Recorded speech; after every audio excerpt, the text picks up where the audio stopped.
আসসালামু আলাইকুম প্রিয় দর্শক, অন্য মঞ্চের আলাপ চাইতায় আপনাদের সকলকে আমন্ত্রণ জানাচ্ছি। সেই মহেন্দ্রক্ষণ এসে গেছে। গত 14 মাস ধরে আমি যে কথা বকে যাচ্ছিলাম যে এবার বাংলাদেশের ওপরে অ্যাকশন হবে, বাংলাদেশের ওপরে অ্যাকশন হবে, নানান লোকে নানান কুকথা বলেছে, অকথা বলেছে, গুলবাজ, গাঁজাখোর, গুজববাজ, লোকটার কথা শুনবেন না, অনেক কথা বলেছে। এই যে আমাদের ডিফেন্সের লোকজন গেলেন, 3 দিন আপনাদের ওখানে থাকলেন, 16 তারিখ আসার কথা ছিল, 17 তারিখ এলেন। আমি তখনও কোনো কথা বলিনি। তারপর গতকালকে আমি একটা ভিডিও করে নিজের অবস্থান ব্যাখ্যা করেছিলাম, কিন্তু তারপরে সেই ভিডিওর পরেতে আমার কাছে যে সমস্ত রিয়াকশনগুলো এসছে, তাতে আমার মনে হলো যে এবার একটা কোনো কর্তৃপক্ষকে ধরে এই ভেতরের ব্যাপারটা কি আমাকে একটু জানতে হবে। তা আমি ফোন করেছিলাম আমাদের যিনি ডিফেন্স সেক্রেটারি আছেন, রাজেশ কুমার সিং, তাকে। আমি ডিরেক্টলি ফোন করিনি, ফোন করেছিলাম একজনের থ্রু দিয়ে। তিনি কনফারেন্সে আমার সঙ্গে কথা বলে দিয়েছেন, কারণ তাকে আমি চিনতাম না। যেহেতু যিনি ধরে দিয়েছেন তিনি খুব ট্রাস্টেড এবং তাকে বহুদিন ধরে চেনেন, তার মুখে আমার কথাও শুনেছেন, আমার ভিডিও টিডিও দেখেন উনি। তো উনি বললেন, দেখুন আমি স্ট্র্যাটেজিক কোনো কথা বলবো না, দেখুন আমি আপনাকে course of action, plan of action, I am not asking to you. I am just asking to you what happened there when our defense party were visited in Bangladesh. What was their job and what they find and what they tell. তখন উনি আমাকে বললেন, দেখুন এই যে আমাদের এখানে defence যারা লোক গিয়েছিল তারা সমস্ত স্যাটেলাইট ইমেজ নিয়ে গিয়েছিলেন। তার আগে এখান দিয়ে পারমিশন চাওয়া হয়েছিল, এখন সেই পারমিশন বাধ্য হয়ে দিতে হয়েছে, না হলে ভারত বলেছিল আমরা নিজেরাই চলে যাব, তখন আর কোনো অনুরোধ করব না। এখন আমি সে কথা বলেছি যে ইউনূস কেন বলবে না এই কথাটা, ইউনূসের বিপদ বাড়বে বললে, কারণ ভারত বিরোধীদের সঙ্গে উনি তাল মিলিয়েছেন, সেই ভারতকে ডিফেন্সকে উনি ডেকে পাঠাচ্ছেন, তাতে ওনার পিঠের চামড়া একই অবস্থা খারাপ আরো তুলে দেবে। তো যাই হোক, সে তো গতকালকে বলেছি। এখন এখানে এই যে 3 দিন গিয়েছিলেন, 3 দিন গিয়ে এই স্যাটেলাইট পিকচারে আমাদের ইন্টেলিজেন্স ডিপার্টমেন্ট যা যা ছবি ধরেছে, বিশেষ করে আপনাদের চট্টগ্রাম, কক্সবাজার এবং লালমনিরহাটে ওয়াকারুজ্জামানকে সাথে নিয়ে প্রত্যেকটা ছবি মিলিয়ে মিলিয়ে দেখানো হয়েছে যে এখানে এই আছে, ওখানে ওই আছে, এই দেখুন এই স্থাপনা, ওই দেখুন ওই স্থাপনা। এখানে আমেরিকা এসে আপনাদের এখানে র্যাডার বসিয়ে গেছে। আমি তখন বলেছিলাম যে এটা এডি সিস্টেম বসিয়েছে। এডি সিস্টেমটা হচ্ছে ওই র্যাডারটাকে রক্ষা করার জন্য এডি সিস্টেম বসিয়েছিল। এই র্যাডারটা বসানোর কারণ হচ্ছে ভারত, চীন এবং রাশিয়ার ওপরে নজরদারি করা। সেগুলো তার রাতারাতি তুলে দেওয়া যাবে না, সেগুলো তো একদম সিস্টেমের মধ্যে বাধা আছে। সেই র্যাডার সিস্টেম ধরা পড়েছে এবং তার ওখানকার যে ছবিটা, যেটা ছবি রয়েছে ওখানে বসানো রয়েছে, সে ছবিটাও তারা সহস্তে তুলেছে। ওয়াকারুজ্জামান সঙ্গে ছিলেন। তারপরে বলেন আমরা লালমনিরহাটে যাব, সেখানে আমাদের কাছে কিছু ছবি আছে।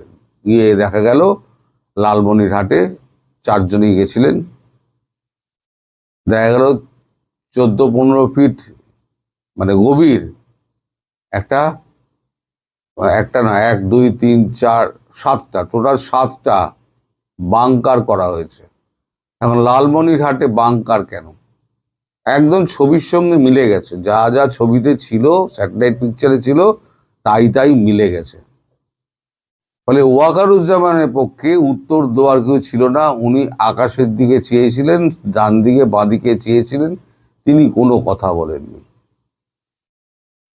তাদের 16 তারিখে ফেরার কথা ছিল, তারা একদিন স্টে করে, কারণ অনেক রাত হয়ে গেছিল, তারা হোটেল ওয়েস্ট এন্ডে ছিলেন। তারপরের দিন তারা ফিরে এসছেন। এখন তারপরে কি হবে না হবে, এবারে তো ডিফেন্স আমাদের যা আছে তিনি তারা সমস্ত কিছু করবেন।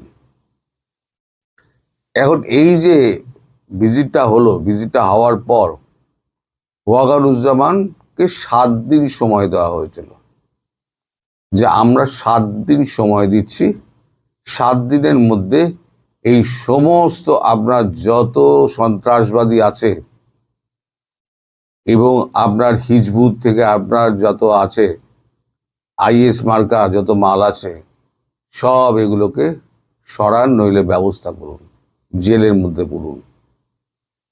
ওয়াকারুজ্জামান প্রায় হাতে পায়ে ধরার মতো আরো 3 দিন সময় চেয়ে নিয়েছেন, টোটাল 10 দিন।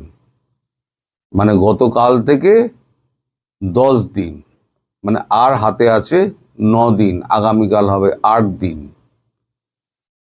বলে এটা হচ্ছে আমাদের মিস্টার সিং এর বক্তব্য। এইবারেতে আমি জিজ্ঞেস করলাম, তাহলে যদি কোনো অ্যাকশন নিতে হয় তাহলে পরে তো এটা কি সিঁদুরের কোনো মানে নেক্সট পদক্ষেপ? উনি বললেন, সিঁদুর ইজ দ্য অনগোয়িং প্রসেস।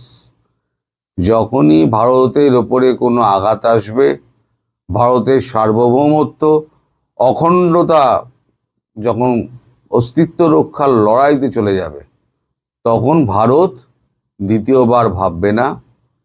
এই সিঁদুর যে অনগোয়িং প্রসেস চলছে, তাতে প্রধানমন্ত্রী নরেন্দ্র মোদী গ্রিন সিগন্যাল দিয়ে রেখে দিয়েছেন। ফলে এখানে আর তার কাছে কোনো রকম অনুমতি চাওয়ার কোনো দরকার নেই, কোনো মিটিং হবে না। এই যে এখান থেকে বাংলাদেশ থেকে ডিফেন্সের লোকেরা ফিরে গেলেন, ফিরে গিয়ে কিন্তু প্রধানমন্ত্রীকে কোনো রিপোর্ট দেননি, স্বরাষ্ট্রমন্ত্রীকেও কোনো রিপোর্ট দেননি। তখন আমার একটা প্রশ্ন আমি করেছিলাম, কি আমি জানি উত্তর দেবেন না, তবুও এই প্রশ্নটা করেছিলাম যে সাংবাদিক হিসেবে, তাহলে এটা কবে নাগাদ আশা করা যায়?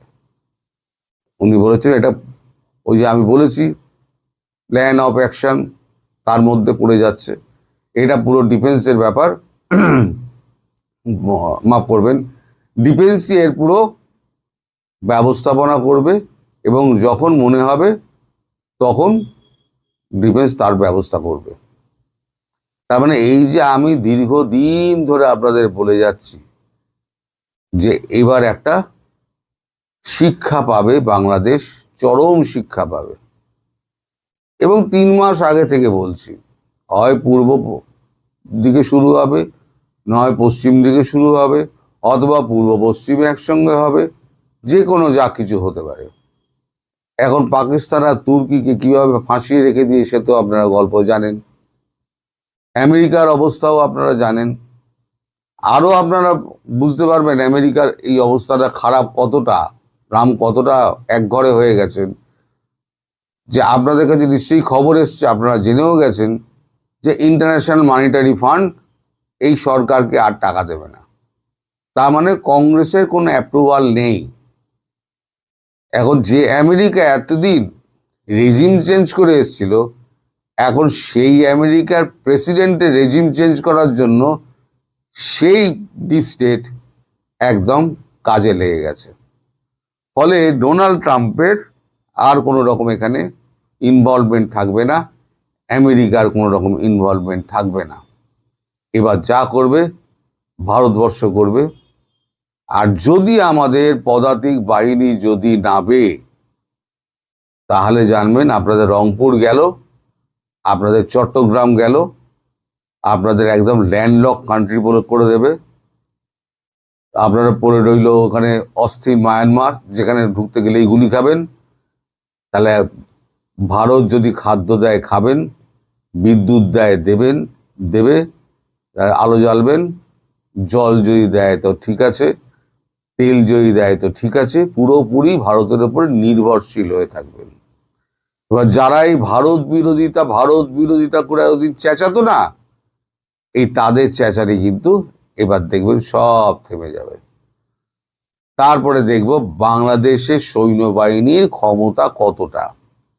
এরা সাধারণ মানুষ পেটাতে পারে, লড়াই তো কখনো করেনি।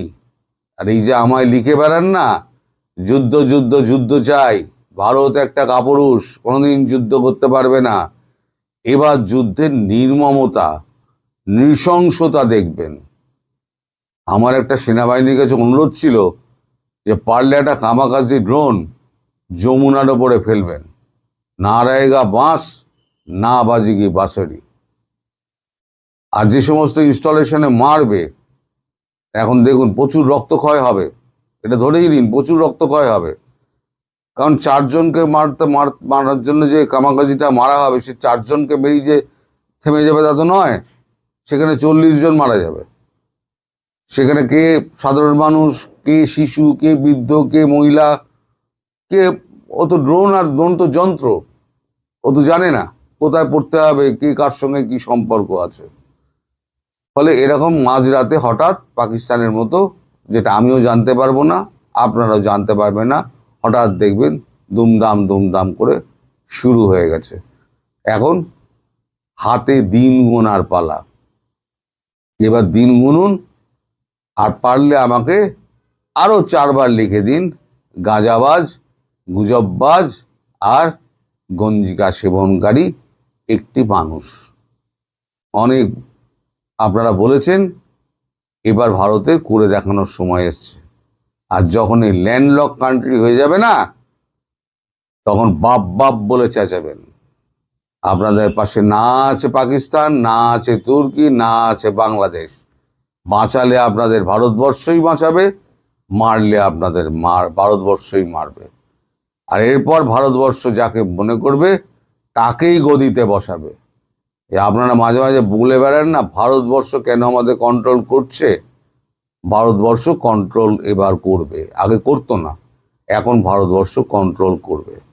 কারণ আপনাদের মতো মানুষ যারা, সবাইকে বলছি না, আমি বলছি এই দেশ ধ্বংসকারী, অর্থনীতি ধ্বংসকারী, চারিদিকে সন্ত্রাসের আবহাওয়া বইয়ে দেওয়া যে সমস্ত মানুষগুলো রয়েছে, তাদের পৃথিবীতে বেঁচে থাকার কোনো অধিকার নেই।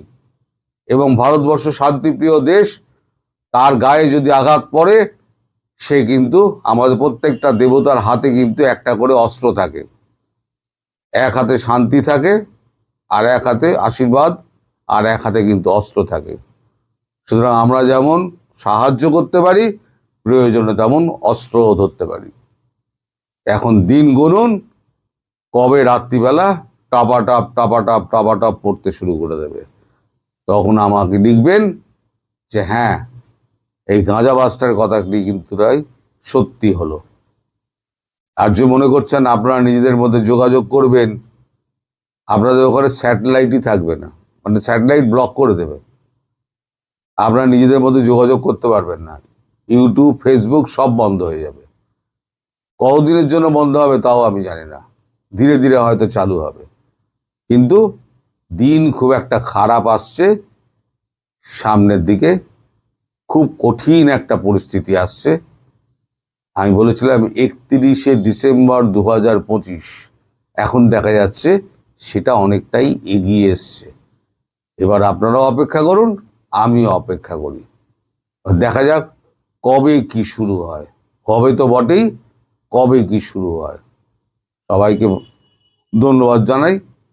আপনারা ভালো থাকবেন, সুস্থ থাকবেন এবং সাবধানে থাকবেন। নমস্কার।